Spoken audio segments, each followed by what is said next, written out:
What up everyone, it's your man Xman87 here, bringing you another Marvel Legends news video, and what I have for you today is when we can expect the Marvel Legends Haslab announcement reveal to happen. And for 1 second, I just want to take the time to say thank you for 20,000 subscribers, man. Never thought I'd see the day when I started this channel, which I only wanted to do for fun. I couldn't do it without all your support. After all the hard work I put into content creating for my channel the last 5 years, it made it worth it. To quote my boy Bad Bunny from a song, "Estoy en mi peak." Yeah, that's right, I peaked now after seeing that 20K, so I don't know how I'll top the last 5 years for the next 5 years if I'm still around. But the milestone is an awesome early birthday gift for me, so it came at the right time, and just want to say thank you and love you 3000. Before we get into everything, if you could please leave a thumbs up, like rating on the video, it'll help show your support for my channel and I greatly appreciate it. Also, if you watch the video and you don't like it, feel free to hit the dislike button. Either way, you show your support. Now with that said, let's talk about it. Now, this is just speculation as we inch closer and closer to the announcement of a Haslab Marvel Legends reveal with each passing day, so we're bound to get something soon. And you know me, I like to follow patterns, which usually indicates what we might or might not get when it comes to this line. Judging off previous patterns when it comes to Haslab Legends reveals, projects are normally announced in July. The first one being the Sentinel, which was announced back on July 10th, 2020, and then the following year, Galactus, which was announced on July 16th, 2021. Not gonna include the Engine of Vengeance since that started in September to end on Halloween for marketing purposes on a spooky character, which didn't work out. It's best for them to stick to July so it ends in August. Folks are usually done with their vacationing, and it's not so close to holiday where folks spend their money elsewhere for their families and not their own toys if they want to capitalize on some room for the consumer's budgets. We already know that G.I. Joe is launching their Haslab campaign this coming Monday on June 5th. I'm sure Hasbro wouldn't want a Legends one running in June so that way they don't cross-promote, as that can cause conflict of interest between Hasbro and its two teams on Joes and Legends, as well as collectors, because you have some folks like me whose primary collections are Legends and Joes. Some would be able to afford both, and some others would probably only be able to choose one. So it's best to keep them apart so business-wise they can maximize on backers, and consumer-wise, collectors have some time to save money. Wonder what that G.I. Joe Haslab will be though. I think maybe the Dragonfly with Wild Bill since they teased the number 24 in one of their decryption-like messages, or maybe a Mobat. If it's the Mobat, I don't know how another tank for $300 will go down. I'm praying it's the Rolling Thunder. All I know is that it'll be a Joe team specific vehicle and not Cobra specific. And my favorite Joe team vehicle is the Rolling Thunder. That's a wish list of mine for that line. Sidetracking. But anyways, with Haslab always being set for 45 days to back, this sets the campaign to end on the 3rd week of July. You know what event takes place on the 3rd week of July? San Diego Comic-Con. This is perfect timing as this would take the reveal even further and have the actual prototype of the project on hand to display for those in attendance to see. I bet this is what they originally wanted to do in the first place with the first two, but COVID prevented that. Didn't work out for them at New York Comic-Con with the Hellcharger, as the project was already deemed dead before they had it up on display. Now would be the right time for them to do it the way they wanted it to be. They can make collectors cave in on the hype with the project on display right away in person to take advantage and get more backers. Seeing stuff in person makes a big difference. When I'm at Comic-Cons and I see things on display, it definitely has a psychological component on me at least, as it guarantees my decision on what I want over thinking about what I want based off a few promo pics. All we know for sure is what they said and that it'll be an Avengers comic-based thematic project. So that rules out anything X-Men, Spider-Man, MCU, or whatever. Which it needs to be, as Legends is only killing it with their Avengers stuff this year, because all their other offerings this year outside of Avengers are pretty much caca.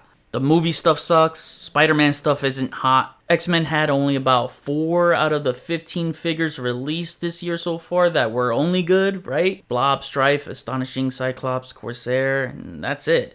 Oh, those 275 3-packs were good, so that's over 15. But still, you end up with less than 10 that were good out of the 20-something figures. Avengers will help them get back on track for Haslab, and it's best they go back to their formula of success, which is big, gigantic characters like the Sentinel and Galactus. Which is why I think it's best for them to do Giant Man. I keep thinking who else it could be. Maybe Frost Giants, an army builder potential there. Maybe the ruler of the Frost Giants himself, Ymir.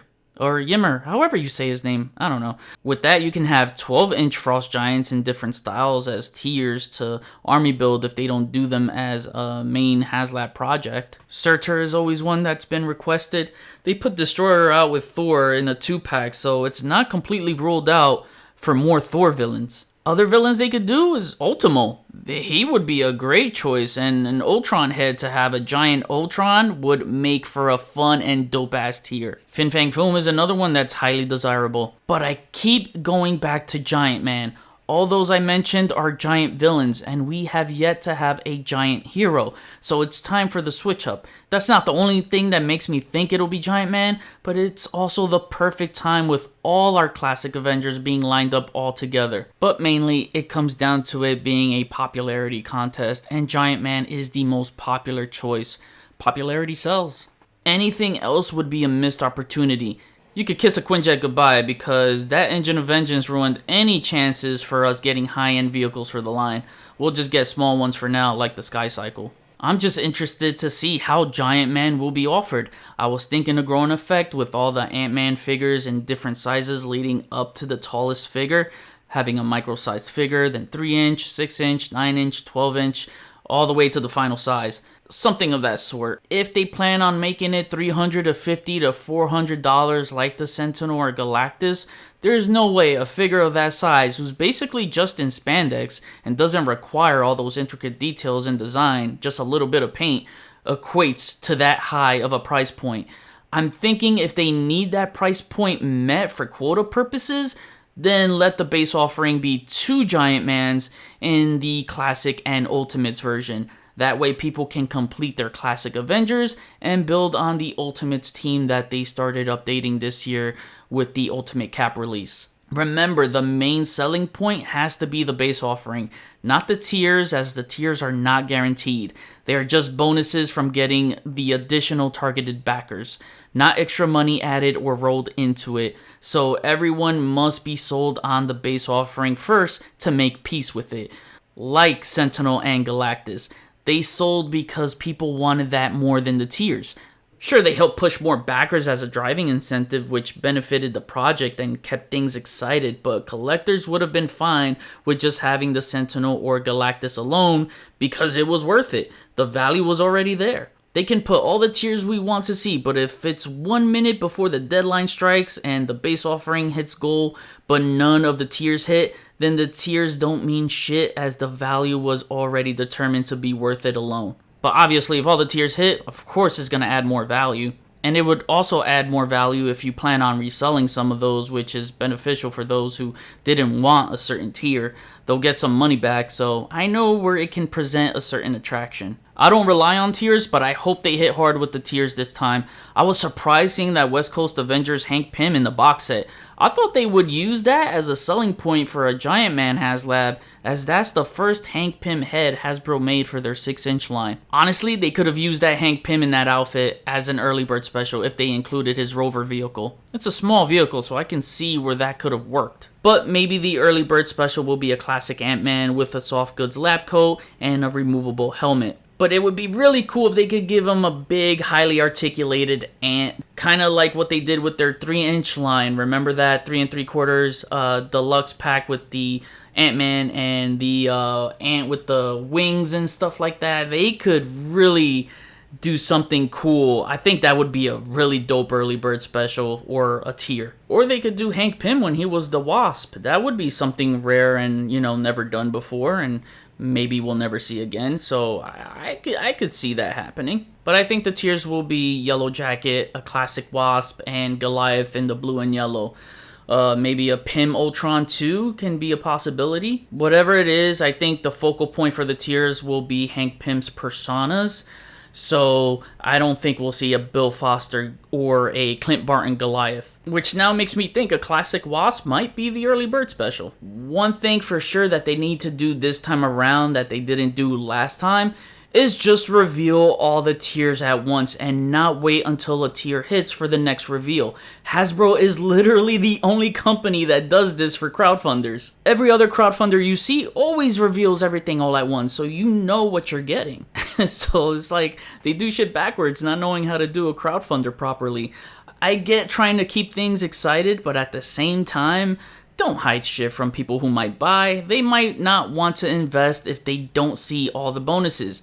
I hear this a lot in the comments that they don't want to back until everything is revealed. Another thing they should do, which would be pretty smart, if they were smart, they would do this, and that is to do some sort of lock-in feature for the backers. Let me explain in a little more detail. For instance, paying a certain amount of money to pay and unlock all tiers, or however many tiers you want to secure for those bonus figures. That way, those who pay are not asked out by others if the tier goals couldn't be met. It's a good insurance and will give you peace of mind by not having to worry about relying on others to get the figure or figures you want. But if, let's say, all the tiers were met, you get refunded whatever that lock-in feature costed, and you just pay the base price like everyone else.